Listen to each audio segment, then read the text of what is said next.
Welcome to Objections with Stan Willis. I'm Michael Morris with C. Stanley Willis. How are you, buddy? The second. I'm good, Deuce. Man. Wait a minute. The Deuce. I have a question. Okay. As a lawyer, is it better marketing-wise if you had a nickname like the Deuce or the Duck? What if you were the Duck? I'm not sure. I have to ask around. I don't really have one. Don't you think it'd be a great moniker to be named after a bird where they're like, you're the law bird? The law bird. Well, everyone's like the law dog. What if you were like you're the Perry Mason, but you have some weird name? I'm not sure that'd work out. I mean, I guess it does okay in movies, right? But I don't. That's what I was thinking. I was watching old Perry Mason reruns, and I thought if Stan had a cool name where his name was Duck or something like that, and people were like, "Oh, old Duck, he won another case, that trucking accident, blah blah blah." It's just something to think about if we could rename the show. Really, okay. I'm thinking merchandise. Okay. Little Duck Attorneys. Little Duck Attorneys. Yeah. I'm not thinking Duck is the way I want to go with it. All right. Well, Nate, cancel that order. I think it would be interesting if, it was, if there were a dam nearby, right? First of all, I don't know you need to curse on the show, but go ahead. Well, that's what I'm saying. So then I could be the dam attorney. That would be amazing. Could you imagine that commercial? Have you been in an accident? Well, come over here and damn it, we're going to fix it. You can't say damn it unless you're talking about the river. You didn't let me finish because you're no longer the duck attorney. You're the beaver. Wait, that's been taken. I think that's been taken. Oh, goodness gracious. We haven't talked about beaver on this show in a long time. What I would like to talk about, this is a perfect segue. Or Wally. You're thinking. Wasn't that Beaver's brother? Yeah. Chuck, Chuck, remember him on Happy Days? He was only on for one season. Yeah. Hell of a basketball player. Yeah. It's written out. Yeah. I'm glad when we get together like this because people think we play this kind out. Of a guy, aren't you? Ralph had a very successful singing career. Shout out to Don E. Most. Let's talk about somebody who's going to. Did he play with Marky Mark? Marky Mark and the Funky Bunch. Thank you. People forget who made him big, and it was the Funky Bunch, which I think all they did was dance. Weren't you in the Funky Bunch? No, but I wore that underwear last week. You had Mark Wahlberg in your underwear. Wait, you think that's funny, but wait until you check the mail that's coming to Willis Spangler Starling, addressed to you. Well, speaking of people that get caught in their underwear, the Maxwell trial ends. Segue. Yeah. Maxwell trial ends. I don't think they were in their underwear. I think that's part of the problem. Well, yes. I didn't want to go that deep into it, though a lot of people went deep into them. So the trial ends. She's found guilty on, what was it, 5 of 6 counts, I think. Mm-hmm. And then within 48 hours, 2 of the jurors somehow talk to the media and say that they both have had sexually traumatic issues in their background, right, which is now open for a mistrial. At least as I was reading it. That's why I'm asking you. I mean, yeah, you could. They could move for a mistrial. I mean, I'm not sure. I guess how do you ask that question during voir dire? I mean, I'm not sure. Well, that is the question because I mean, as the prosecutor, if you're going to be asking that question, you're going to look kind of insensitive asking that question. I understand that, but isn't that part of the question? Like, don't you have to has anyone ever touched your hole inappropriately that you should be removed from that jury? Yeah, probably. I mean, you can ask about experiences. I suppose there'd be a way to get to that. That was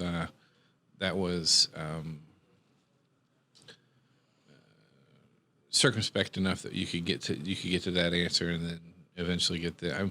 I don't know that you would necessarily challenge the jurors because of that, but in most states you can excuse jurors. You get 2 or 3 that you can excuse without giving a reason. So I think that from a sensitivity standpoint, you could probably get to it in the questioning, but at the end of the day, the estimates are that 1 in 4 women is sexually abused or raped before the age of like 22. Right. So the vast majority of those go unreported, and they go unreported because people don't like to talk about it. So I think I guess it's easy to fault the prosecutor at this point, but I think that's probably a difficult thing to get to during voir dire. I'm not. Does that make sense? Yes, I guess the way I'm looking at it from an outsider's perspective, obviously I know the law inside and out, but let's just say I'm a regular person. It would be hard to ask that question. It's almost like when we talked about the Rittenhouse. Wait, I need to back up here. Yeah. Did you just say you're a regular person? Yeah. I like that the question you had was the regular person, not that I know everything about the law. But I do know everything about the law. Well, we've already addressed that so many times. I just don't see the reason. I believe when you just said affirmative every time I've said it, it puts me there. But I understand when you're picking a jury that you're going to have this. It would be hard for you to kind of go, oh, by the way, have you ever been to an island? Have you ever seen an assault? You're trying to pick a jury of your peers. What I think is happening now is we are retrying cases through the media lens and saying, well, how could you let that happen? Well, absolutely, that's what's happening. And the thing that you're seeing also with the media, well, first of all, it's very strange to me that these two jurors don't mention this issue during trial or before trial. They don't mention the issue, but suddenly they decide after trial that this is a good time to come out with all this information, and the way we're going to do that is in an interview on television. Right. All of that seems. I feel like that's trying to sell a book. That seems suspect to me. And I don't want to cast aspersions on anybody. I mean, having that kind of thing happen to you, this whole sexual abuse thing. I mean, that would not be. I don't discount how traumatic that is. But I do think that the timing of things is somewhat suspicious in this case. I mean, none of this stuff came out before, and none of it was public knowledge. So you start wondering about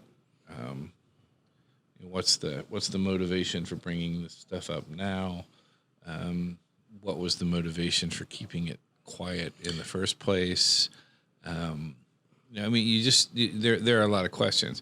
Now, do I think that necessarily, of itself, gives rise to a mistrial? I'm not sure it does, because everybody has bias, right? Right. So my job when I'm seating a jury, if I'm defense counsel, my job is to examine the jurors and make sure that they don't have a bias that's going to be against my client. That's my job. That's what I'm doing. So, for instance, let's say it's a personal injury case in Franklin County. I mean, one of the things that we want to know on a personal injury case in Franklin County is, do any of the jurors work for an insurance company? Especially the one who happens to insure the person who we're suing. Right. we want to know that. The person in the accounting office that signs the checks just happens to be in the jury box. Right. So, if we ask a question and they lie and they get seated, now I've got grounds for a mistrial. But if I don't ask the question and they get seated, I can't go say that there's a mistrial because this person has a bias. Right. Well, because you didn't do the homework, you didn't find it out. Right. So I don't mean you duck Stanley Willis. I mean, damn Stanley Willis, the beaver. I just think that it's so easy to pick apart a trial. One, that you didn't watch, but two, as an outsider, to go, well, they should have known this, they should have known that. Well, and the other thing that you have to understand, I mean, trials aren't what everybody thinks. Right. I mean, you brought up Perry Mason before. The crap that happens in Perry Mason makes good movies, makes good TV. But you don't have surprise witnesses that walk in and get seated. That doesn't happen. Judges would say, no, you can't do that. I mean, a trial, typically, if the attorneys and the judge are doing their job, it's more like a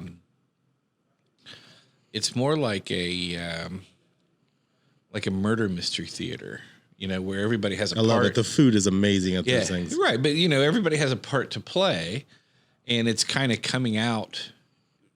It's playing out for the jury. I mean, the jury is the audience, right? And so this is kind of playing out, and everybody doesn't really know the outcome. But everybody, I mean, if I'm doing my job as an attorney, I know what the witnesses are going to say. I know what the opposing counsel is going to do, and the opposing counsel knows what I'm going to do. I mean, if we're all doing our jobs, it's much more scripted than it appears. So, from a media standpoint, I mean, the other part of it is that the trial happens in real time, and it's really more art than science. I mean, you're reading reactions of jurors, you're reading the reaction of the judges, you're trying to make sure that you're not doing anything to influence them. The juror against you, against your client, and you make decisions about some things in real time. Like sometimes you'll have a whole list of questions, but if the witness isn't responding the way you want, or if they say something that's kind of off script or something like that, sometimes you just stop. I mean, you make those decisions in real time, right? You make judgment calls about jurors. You do that in real time. You don't. It's not like the NFL draft where jury selection starts the year before, and you're watching college football for a year, and you've kind of scripted out who's going to be picked and who's not going to be picked. I mean, you get when the trial starts, you get the jury pool the day or two before the jury select voir dire starts, and sometimes judges will do a big portion of that, and you only get a few minutes. I mean, so it's not as easy and as cut and dried as you might think. Well, so, in that case, because I've never asked this question, do you want a smart juror? Depends on your case. Depends on what you're trying to show. Because I've seen in high-profile cases, it seems like they want. I think the idea, if you took the O.J. Simpson case, that thing went on for 11 months. So you had to pick jurors who could show up every day, who could be sequestered, who had nothing going on. You literally wanted the dregs of society to be there, because even though they replaced people throughout, it was some of these people were, I'm going to hang on till the end. I want to be part of this circus. Whereas if you had really bright jurors, and that case is going to be, say, decided over a 2 to 3 day period. In this case with the Maxwell or these high society cases, which seem to be happening a lot lately to high society people, it seems like if it's going to last a while, you're not going to get a doctor or a lawyer, somebody in media that's very important that does a podcast with you. You're not going to get those people to sit there. Those people are very important. They're high society. But when you're looking at your jury pool, how many of them you just go, I don't even think this guy can read, and he might get on the jury. It's not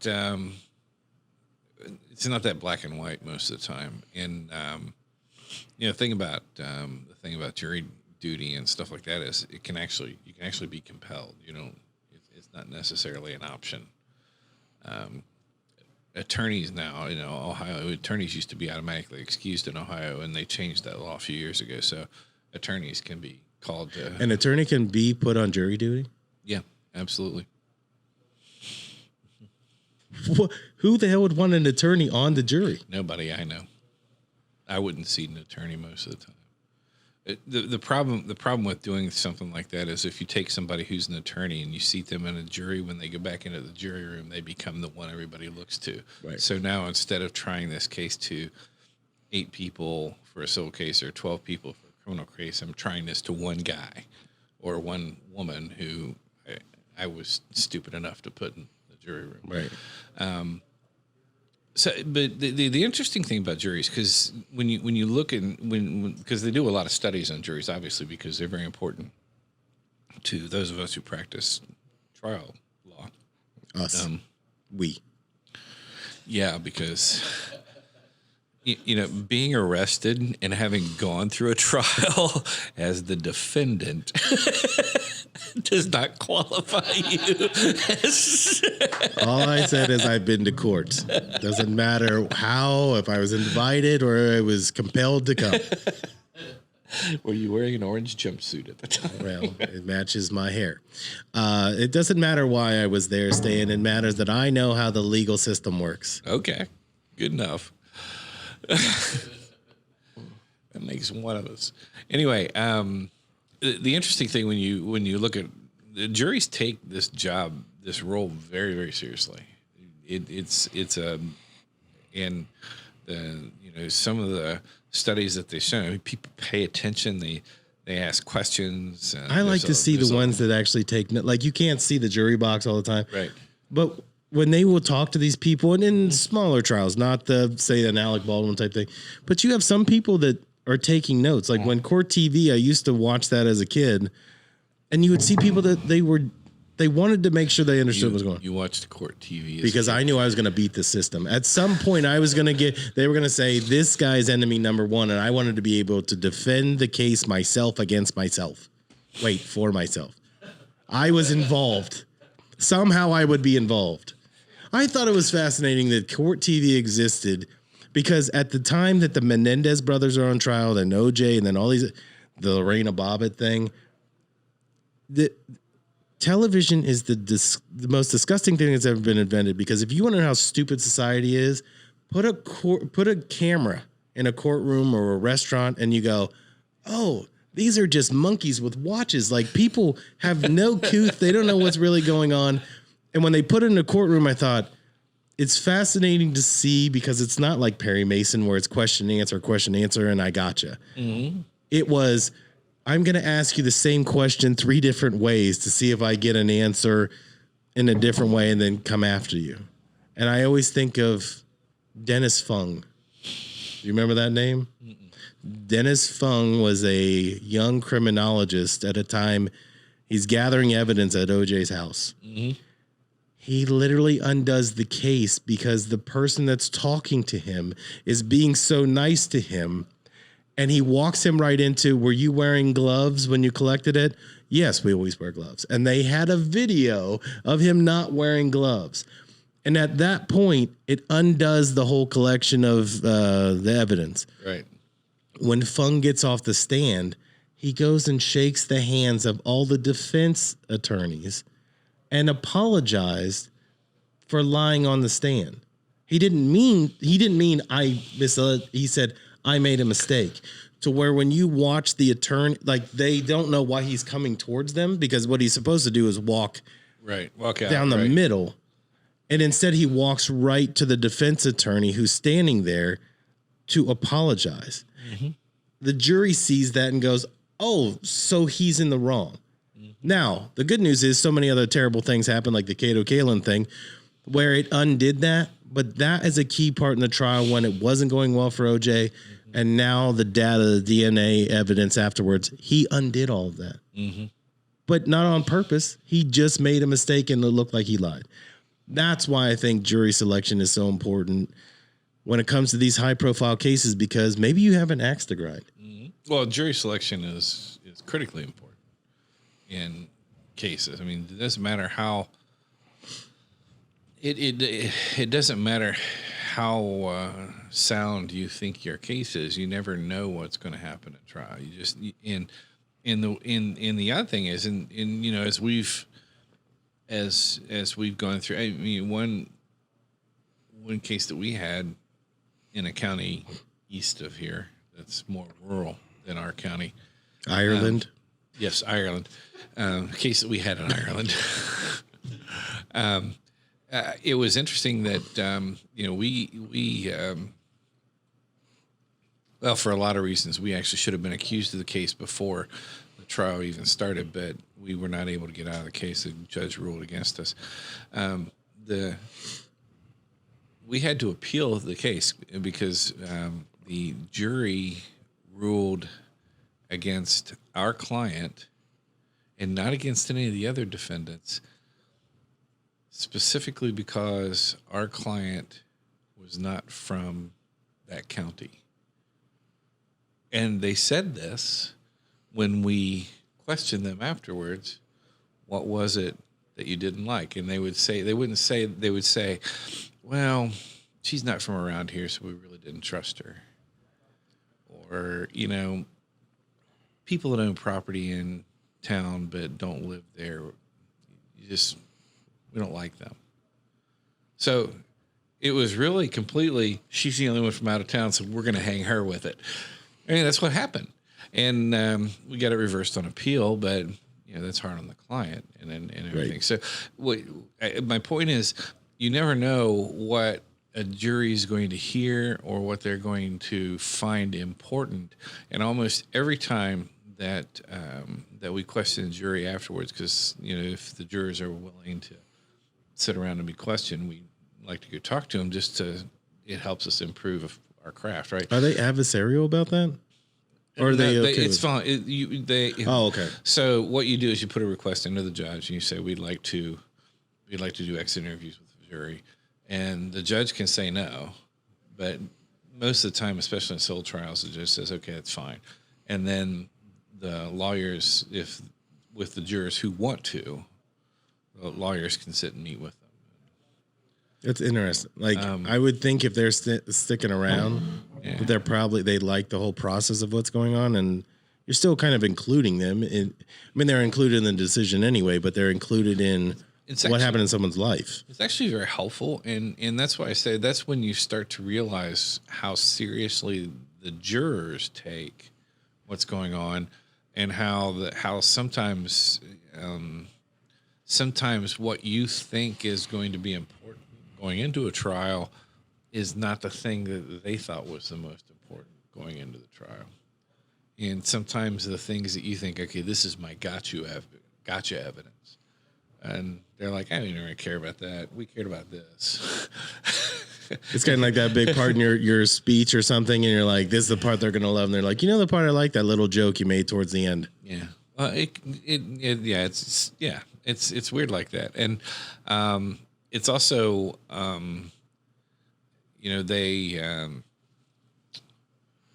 they like to tell us who they thought did a better job as an attorney. They like to say, this one, you did a good job of this. The other side did a good job of this. They like to tell us that. It's very insightful. So 12 Angry Men is not really based on a true story.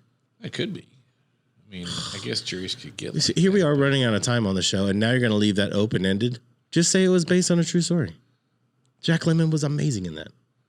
Okay, that's all we needed. Actually, I should have led off with that on the beginning of the show. Before we do end this, though, your opinion is, do you think that this gets retried, or do you think that this gets scrapped? I don't think it should be retried. That doesn't mean that's what will happen. I don't understand the point of doing it again. They'll file the defense can file a motion for a mistrial. My guess is they'll probably also appeal it. So they'll have to. You can appeal the case, but then for a mistrial, at least in Ohio, they would have to go back to the judge and have the trial judge say no mistrial before it goes to the Court of Appeals. But it'd be an interesting argument for the defense counsel to say we should have figured this out beforehand, but we didn't. Therefore, she should get another chance. Well, we're going to follow this because I'm sure this is going to take a couple months, and we're going to hear more come out of it, what they're going to do. But as for now, that's going to be it for the Duck and Beaver show this week. You're going to get used to it, trust me. You should just be a platypus. That way we have it all combined. It's like a duck in a and little a beaver suit with a briefcase. Nate, start drawing that. That should be the new logo. But we should never acknowledge that it's a logo. We're like, do you listen to Objections with Stan Lewis? No, I listened to that platypus show. We don't know what the hell you're talking about. All right, kids, that's going to be it for us this week. We'll see you next week.